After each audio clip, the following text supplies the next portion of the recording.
Welcome back. In the heart of a nation grappling with controversy, the Trudeau government finds itself entangled in a web of allegations regarding its safer supply program, accused of inadvertently contributing to the opioid crisis. Today, we embark on a journey to unravel intricate threads of this program, exploring the key players and the intense debate it has ignited.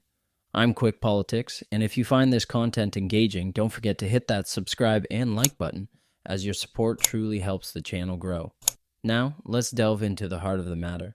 The spotlight is on Justin Trudeau, Canada's Prime Minister, who is facing intense scrutiny over his association with the Safer Supply Program.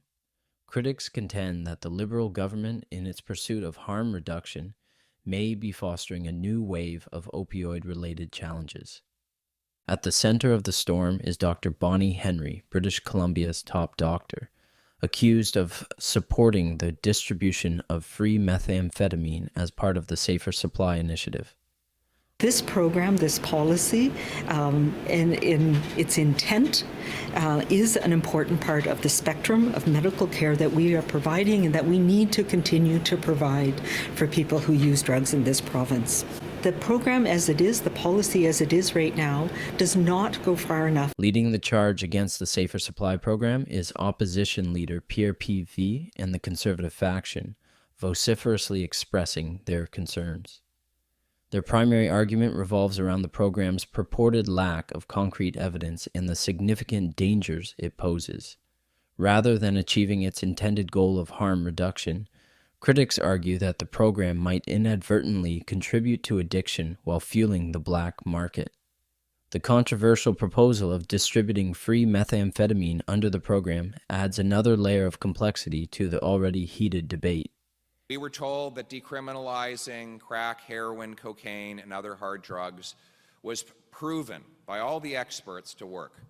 And then if we added to that taxpayer-subsidized opioids, which they called, ironically, a safe supply, that somehow this was going to protect addicts from overdoses. What has happened?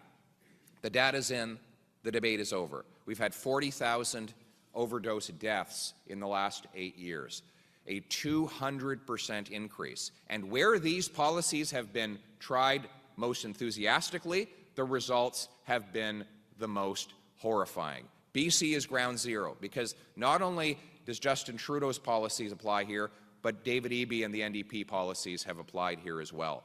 And that is why what they did is they took a walk down the downtown east side 10 years ago, and they said, why don't we try this everywhere? And they expanded the model nationwide. And the irony is, how did the opioid crisis start in the first place? A bunch of corrupt pharmaceutical companies lied to the medical system so that they could push OxyContin on desperate working-class people who were out of luck, out of a job, and out of hope. And they caused a crisis on which they made billions. They knew exactly what they were doing. Documents prove they were literally paying bonuses to the distributors for each overdose they caused. They wanted to supercharge sales. That's how it started. Pharmaceutical-grade opioids. And now, what is the so-called safe supply? Pharmaceutical-grade opioids, profiting the same companies to give out the same drugs that caused the crisis in the first place. And just yesterday, the RCMP confirmed that thousands of these pills have made their way into the hands of organized crime. So your tax dollars are paying for organized criminals to get their hands on the same pharmaceutical drugs that caused the crisis in the first place. This is insanity. I will put an end to it. We will stop funding drugs and start funding treatment and recovery to bring our loved ones home drug-free. Initiated in 2016, the Safer Supply Program received substantial investment from Health Canada, amounting to over $77 million for nationwide implementation. Despite the program's lofty promises of reducing overdose deaths by substituting street drugs with medical-grade opioids, skepticism lingers.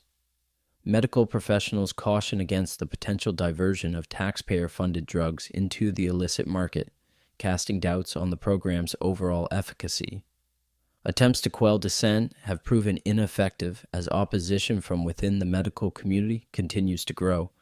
Dr. Lisa Bromley, once an anonymous figure, has now stepped into the public eye, openly opposing the Safer Supply program on ethical grounds. The alleged crisis of drug diversion becomes increasingly evident, with the number of doctors publicly expressing their concerns doubling within a mere 6 weeks. Trudeau's leadership is facing sharp criticism for seemingly turning a blind eye to mounting evidence against the program. Despite limited proof of its effectiveness, there is a push for the expansion of the Safer Supply initiative. This decision has sparked questions about whether the government's choices are guided more by ideology than concrete, factual evidence. Well, first of all, the drug policy has to be completely reversed. I'm to the point where I don't even know what motivates the policy right now. You know, I thought it would, at first I thought it was just sort of a naive utopianism that was driving this idea of giving out free drugs and decriminalizing these poisons. But now that the evidence is so clear that it has been a nightmare, you have to ask yourself, what's motivating this policy? Because it is totally ravaging our communities.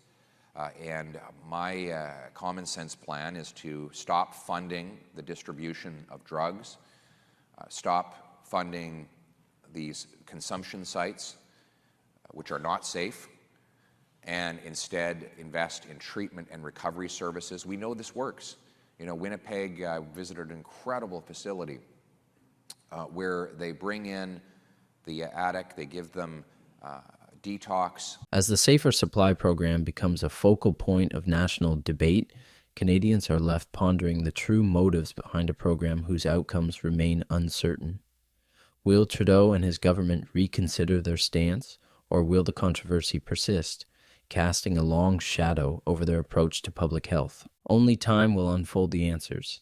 Thank you for joining us. If you appreciate content that delves into critical issues, consider subscribing for more insightful updates. Stay informed, and until next time, I'm QuikPolitics, signing off.